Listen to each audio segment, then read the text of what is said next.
Consciousness, Chapter 20, Fear. The polar opposite, the black and white opposite. Here are some examples. You come up to a swimming hole that you just checked out, plus you've been there earlier in the day and the day before, and you've been coming there for years, and then you dive in this time because you know that it is safe. You get in your car and you know it is safe to turn on the ignition engine because you get in your car and you know it is safe. You get in your car and you know it is safe to turn on the engine because you've done it before and nothing bad happens, so you turn on the engine. You go to sleep at night, you go to sleep at night, you go to sleep at night without worrying that you will not wake up because you have always woken up eventually. You are not experiencing fear. You are not experiencing fear. That you will not wake up, but not unless you have some specific reason based on a certain level of perceived risk, you will experience fear. Not unless you have some specific reason based on a certain level of perceived risk will you experience fear. So what is the opposite of fear? What is the opposite of fear?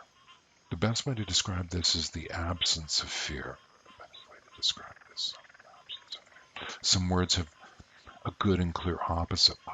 Cold, hot, black, white, cold, hot. Love, hate, cold, light. Rich, poor, light, love, hate. Rich, poor, fear, not fear, cold. What I am suggesting to you is that it is better to make your decisions and your actions based on a positive orientation, not a fear-based orientation.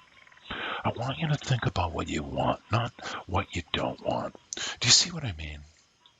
Ask me for what you do want. If it is about dogs, ask me in a way that gets at what you do want. Here's an example.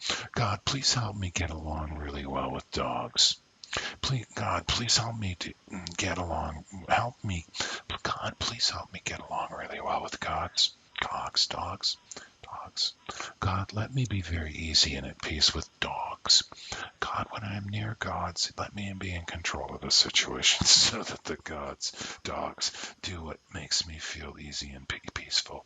Dogs do what makes me feel easy and peaceful. You may wonder about being in control of the situation, and so that the dogs do what makes me feel. But you will come to understand it's important to ask for what you want, not what the dogs want.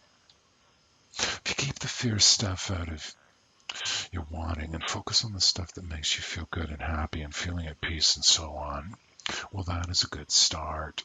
Here's an example that is fear-based. God, please keep all dogs away from me so that I feel safe and secure and not threatened. You may be asking me for help with dogs because you have some fear around dogs, but you build your asking around the positive aspect, not the negative. Doing this helps to sculpt the thought flow and keeps you out of the fear game.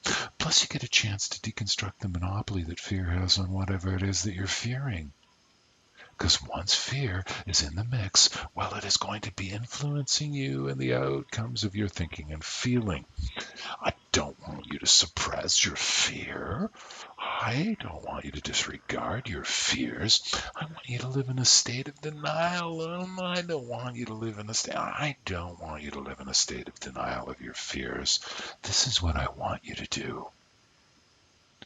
When you become aware that you are having some fear, I want you to know that something important is happening to you. You need to pay attention to what it is you are wanting, not what you are not wanting. And you need to come to me for help. You need to come to me for help. You need to bring your feelings to me. You need to bring your feelings to me. You need to bring your feelings to me. You can confess to me what it is you're feeling. God, I'm feeling scared. You do not have to name it or explain why you are scared or try to rationalize to me about being scared. Then you ask me for help. Please help me, God. Please help me, God. Please help me, God. And I will help you.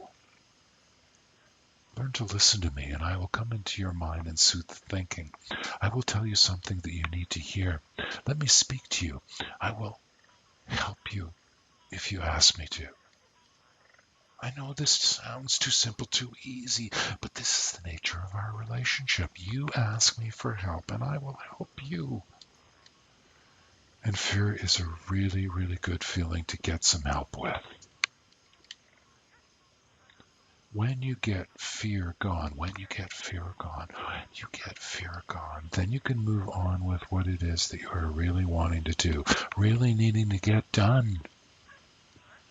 Maybe I will help you in very direct ways.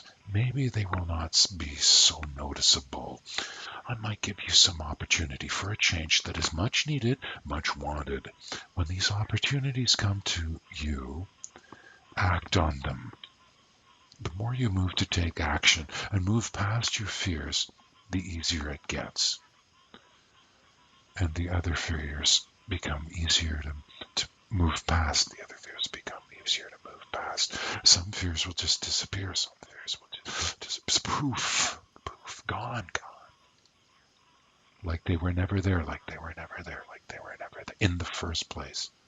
Ever had this experience? Oh, I don't know what I was so scared of, or I don't know why I was so scared of doing that. Or you might have had this experience. Now I know why I was so scared. Fear can keep us prisoners and it can also keep us safe. So you can also end up being a safe prisoner. Sure, you can end up getting hurt, even seriously injured, even dead. You can end up losing money, maybe even losing everything, and maybe you will never recover financially. But if you get me involved and follow my advice, you will move past your fears and get where you are really wanting and needing to be. It depends on what you do and how you do it. Fear is something not to fear.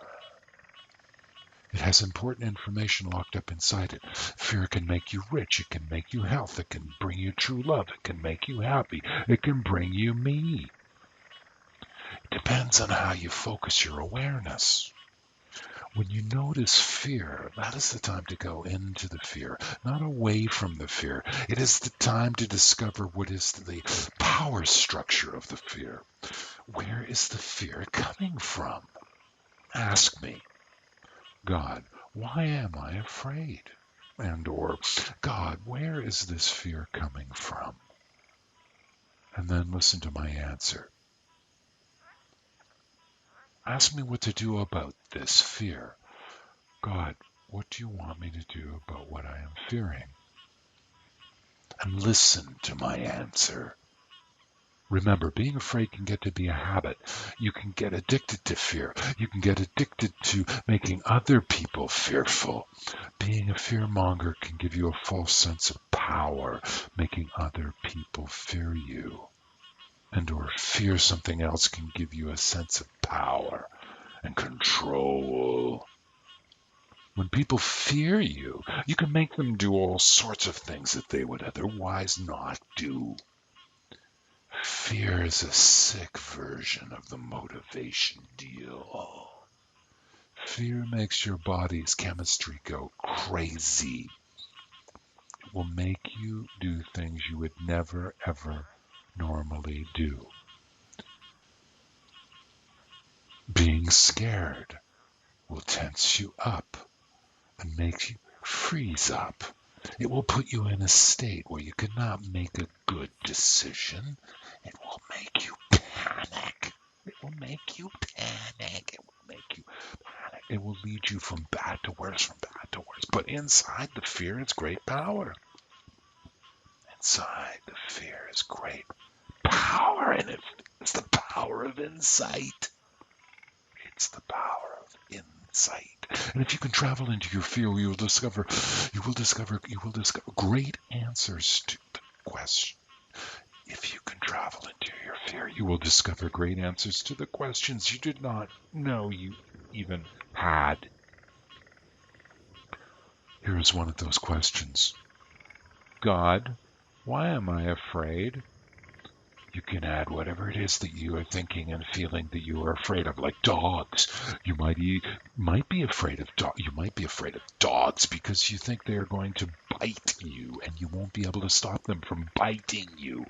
And you're afraid of being bitten by the dog because it will hurt, and you might get an infection, and it will hurt a lot, and it will hurt a lot, and it will hurt a lot, and it will hurt a lot. You might be afraid of getting bitten. You might be afraid of getting bitten by a dog. Bitten by a dog because you have already been bitten by a dog, or you have seen a dog bite someone, or a dog has acted like it was going to bite you. Dog has acted. Fear is a motivator to think and feel in a certain way. Often I am as portrayed. Someone to be afraid of, afraid of, afraid of, afraid of, afraid of, afraid